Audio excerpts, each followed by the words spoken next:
Oh, we're back. Welcome back. It's still Wake Up Nigeria here. Such a drama queen. Leave me alone in my drama, I love it. Pretend to be nice at least for once. In any case, guys. Tuesday now. It was literally. Welcome. What's up and about? This thing popped up yesterday on social media where people of Lekki, no, not Lekki. I think what's it called, that conservation area? It's still Lekki now. It's Lekki, but Lekki. the Chevron area. Lekki. No, Ibeju, no. Okay.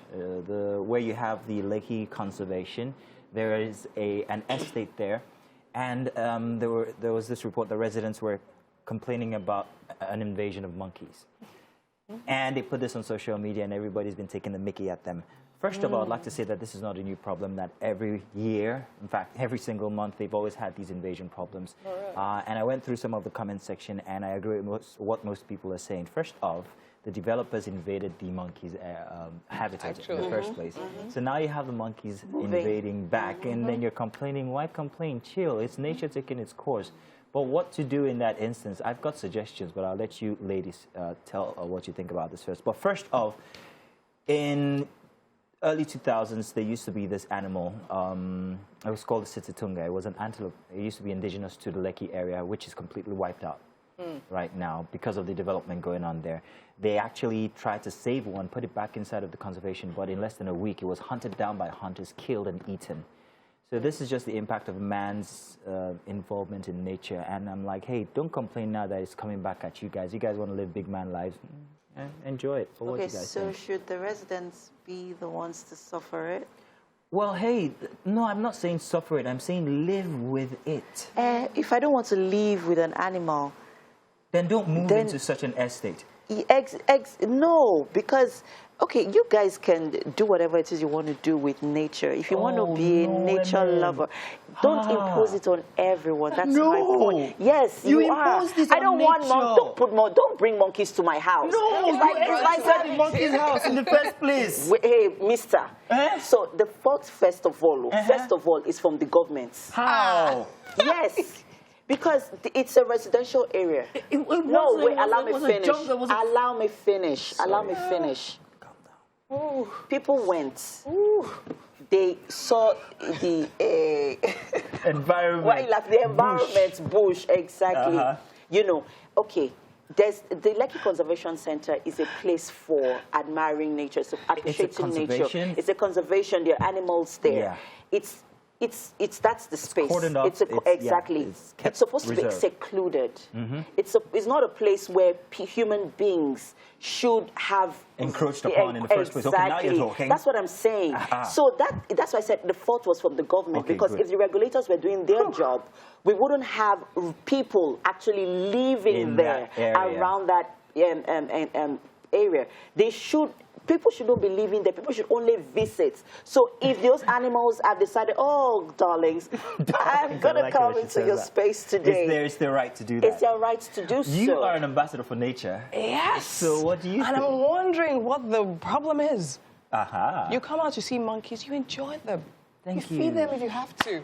And then you go along your daily activity. Winfrey, I love you. Yes. Yes. No, please, I don't want a monkey. I don't want to wake up in the morning and then I'm wondering, as long as they're not attacking people, as long as they're not aggressive, not in your house. How do I know? Yes, they came into the kitchen spaces. Close your window now. The living rooms, everything, they're actually inside of their houses now looking for food. So people are complaining. Then feed them they're saying, why can't the conservation feed the monkeys? But the fact is this, the monkeys are not hungry, they're curious. Exactly. Monkeys will explore, whether you like it or not. Exactly. Okay, I think my point, how I see this is, right, before any place was developed, right, it was all forest, it was all bush. Even when we go back to our villages, what happens? You clear land to build house. Do you understand? And these monkeys or these animals must go somewhere, right? At least they left for a while, they went on, they just came back to just check. They didn't leave. They've always been there. They've always been there. Exactly. So it's their space. It's now the humans that are encroaching in their spaces. And So I still feel that the regulators should have done their due diligence in the first place. Those developers that started working on the Lekki Conservation Centres or whatever shouldn't have allowed houses in that area in the first place. I don't want to wake up in the morning and I'm seeing a monkey. If I want to see a monkey, I should have a place to go to see a monkey or to see an animal. What is it going to be next? A lion or a snake? There's none of that. They don't want you decided to live in the zoo. Saying. I've seen some interesting animals around my area. And that's a good thing. Now, there are also concerns about the fact that monkeys could carry disease, especially that I was getting there. Awareness of viruses everywhere. And, the corona being originating from bats and all of this. So there's that concern as well. But then, my question is... And it's dangerous because you don't know what these monkeys are carrying with them. And then they're entering into the kitchen spaces, touching foods. If I were that family, but then, now let's be realistic. I agree. Let's be realistic here. Agree. If I'm any of if I'm any of those families and I find monkey, please, I'm going to remove everything in that kitchen because there's monkeypox. That it doesn't have a cure. Okay, now you're scaring me. So we need to be very cautious. But then, if you're living in those areas, close your windows, close your doors. This is exactly monkey-proof. There's something called monkey-proofing. You should do that. However, you guys should also note that you can also live with these animals. There are towns in India where people actually go for tourism because of the monkeys, because they cohabit with humans, and it's a very beautiful thing. So just monkey-proof. Make sure that you're safe. Monkeys are just curious. You guys are going to be okay. Stop shouting. You paid for it. Live in it. I want to cohabit with human beings. We'll be back. Tell us what you think. Use the hashtag. They like nuts too. Wake Up Nigeria on TV. And I like monkey meat too. Well, you're welcome. We're just having a pre-conversation here, myself and Chef Debbie. You're welcome. Welcome. Thank you. So, Grant, today we have a very interesting meal that we're going to be preparing for you guys. So, we're just going to get to it and let you guys know exactly what it is. It's going to be very, very fun. We are making today gizdodo. And I'm waiting for you to say Gizdodo and jazz rice, jazz jollof rice. no. Just jazz rice. Yes, Gizdodo fried and rice. jazz fried rice is what we're making. Yeah. As you can see, it's going to be a very colorful meal as we have very colorful ingredients here. And I'm just going to let Chef Debbie walk us through what we have here. I hope you can all see. So tell us exactly what these are. I have my chicken here. It's marinated already. Oh, okay, marinated in what exactly? I used black pepper, yellow pepper, garlic, and soy sauce. Soy sauce, okay, I see that soy sauce. Okay, All right, what else do we have? So we have carrots, celeries, and green peas. All right. So here we have the jazz sauce. What is the jazz sauce? Okay, here's a lot there. Is it a secret? So I have a blended sesame seed there. Can I open it? Yeah, of course. Blended sesame seeds. Oh, I see some of them in there. So I have blended sesame oil.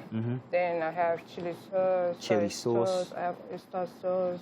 Okay. Then I have vinegar too. Vinegar, okay. Yeah. So I see gizzards. Those are gizzards, yeah? Yes, of course. Gizzards, some tomatoes, some more tomatoes, spring onions, and bell pepper. and bell peppers here and all of that. Now, there's something about gizdodo. I actually am not a big fan of gizdodo. You said it's because of the oil, right? Because there's so much oil in it, and it just takes away. See, plantain is perfect. When God made plantain, he rested. Plantain was one of the last things he made, so it's perfect. So when you put something else in it, I'm like, why? The only thing it will go with is beans. So I'm wondering why people do gizdodo. It's actually another way to enjoy your plantain. You don't have to pour in with the beans and plantain all the time. Maybe you'll make it in such a way I'm going to enjoy today. Less oil, yeah? Yes, of course. So perhaps. Since I'm using sesame oil, you don't have to worry. Okay. It doesn't give you the fatty, whatever. Oh, so I shouldn't worry about that. Yes, fantastic. All right, so let's get started. Now, what are we going to do first? So I'm going on. All right, Grant. Meanwhile, I'm going to help you take... What are we going to be starting with exactly? You can help me peel the plantain. Peel the plantain. Chef, you've asked for it to... I don't know how to do nothing inside of the kitchen, but I'm going to try. I do remember now what we're making is jazz fried rice and gizdodo. And I've been... Yeah. Did I do that right? Yes. All right. My mother would often do it from both sides. Let me see if all those years of training worked out. So Yeah. Yes, it works. Voila. I am a genius. Okay. I guess we're going to also dice these, won't we? We'll be dicing the plantain into little thingamajigs like the gizzardo. All right, don't worry, that's on high. It'll come on. Don't worry, it's going to heat up. It's all electric. We believe in electric here. So while I'm boiling the rice, then I'll just, start frying the plantain. Okay, so we fry the plantain first before we add it with the gizzards, yeah? Yes, of course. That's how you enjoy it. So is the gizzard already cooked? It's cooked. Gizzard is already cooked. All right, grand. Fantastic. I'm going to get my board so I can... Winfrey, where is the chopping board? You used it the last time. I can't find it. Sorry. Don't worry, I'll find it. Winfrey, where did you put the board? In any case, on your screens, you're going to find the ingredients. All you need is some celery, some vinegar, some plantain, gizzard, bell peppers, red peppers, basmati rice, jazz sauce, and also some seasoning cubes. Those are the ingredients we're going to be working with today. And of course, make sure that, what do we need now for, what kind of oil will we be using? I'm using sesame oil. Sesame oil, but can I use any other kind of oil? You can. Okay. Or I think I prefer sesame oil because it has low carbs, so no. Okay. And secondly, it has a high vitamin too. Okay, all right, grand. Well, fantastic. So it's still better than olive oil. All right, grand. All right, let me move some of these to the back so we'll have plenty of room to work with. Okay. While you're doing all the chopping for the bell peppers and other things, we already have our carrot and those are spring onions, yeah? No. You have spring onions there. These are what exactly? This is celery, carrot, and green peas. Yeah. Mazzino does not know the difference. I'm so sorry. And of course, our marinated protein. There you go. So you don't need a chopping board. Oh, okay. Fantastic then. Just chop them. All right. So this will take us like, how long do you think? If I wanted to make it for breakfast, say I wanted to go to work, how much earlier do I need to wake up? Just an hour. An hour, that's a long time for breakfast, especially for someone like me. I mean, I'm out of the house 30 minutes after I wake up. No, you can prep them overnight. Oh, okay. Like the marinating, the cooking of the gizzards. Yes, you can prep them overnight. Okay, the dicing of everything and all. Okay, that's grand. So you can prep this one and just keep them in your fridge. Okay. So not the freezer, please. Bell peppers are becoming very expensive. It's seeming like an elite type of... It's always expensive this period, but I think by next 2 weeks or so, it's going to come back. Right. I always just think that they're simply just there to make the food look good, not necessarily taste good. It has a lot of vitamins. Vitamins, but it doesn't necessarily add to the taste, does it? It does. Ah, okay. Oh, if you say so, you're the chef. In any case, do remember now we're doing jazz fried rice here with some gizzardo, so do stay tuned. We're going to take you through the process as we go on the show here today. Do stick with us. We've got some more coming your way, especially if you've been looking out for the birthday shout-outs. Well, guess what? It's that time already, and is perched on her little stool ready to give you all that shout-out that you've been waiting for. Wow.